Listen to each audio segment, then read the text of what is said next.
Les conditions pour qu'une ruqya soit permise sont premièrement que ce soit dans une langue claire dont les sens sont compris. Les savants ont divergé. Certains ont dit qu'elle ne peut être qu'en langue arabe.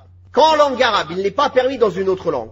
Cheikh Ibn Baz et d'autres savants, même anciennement, ils ont dit peu importe, même si c'est dans une autre langue, tant que la personne elle fait des invocations correctes, mais ça doit être dans une langue comprise. Il ne doit pas dire des paroles incompréhensibles, cachées, bizarres, comme on entend chez les sorciers qui invoquent les djinns en dehors d'Allah, qui lisent quelques versets du Coran et après on l'entend chuchoter des paroles bizarres. La deuxième condition, c'est que dans cette ruqya, il ne doit y avoir, elle ne doit comporter aucune chose contradictoire à la charia.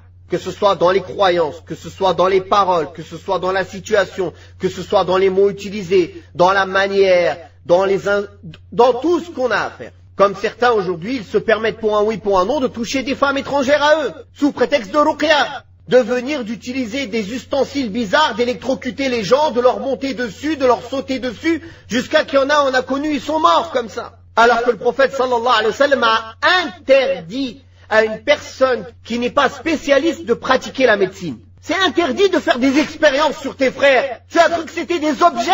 Si tu es quelqu'un qui maîtrise ce domaine et tu veux aider tes frères en islam en leur faisant ruqya, jazakallahu khairan, qu'Allah te récompense en bien, à condition que tu en respectes les conditions. Mais si c'est un moyen que tu utilises juste pour gagner de l'argent ou de la célébrité, ou bien pour d'autres perversités en étant seul avec une femme dans des pièces ou avec plusieurs femmes, et les toucher alors qu'il n'y a pas de nécessité de toucher, l'important est de réciter, ceci est contradictoire à ce que nous a laissé le prophète alayhi salatu wassalam. Et la troisième condition, pour qu'une ruqya soit valable et acceptée, c'est qu'on l'on sache que ce n'est qu'une cause et que la demande de guérison est à Allah tabaraka wa ta'ala et qu'on ne place pas notre confiance dans les causes. Et encore moins dans le raqi. Et encore moins dans le raqi. Surtout à cette époque où les charlatans, ils se moquent de l'esprit des gens qui sont en détresse. Je vous conseille pour Allah, faites-vous ruqya vous-même.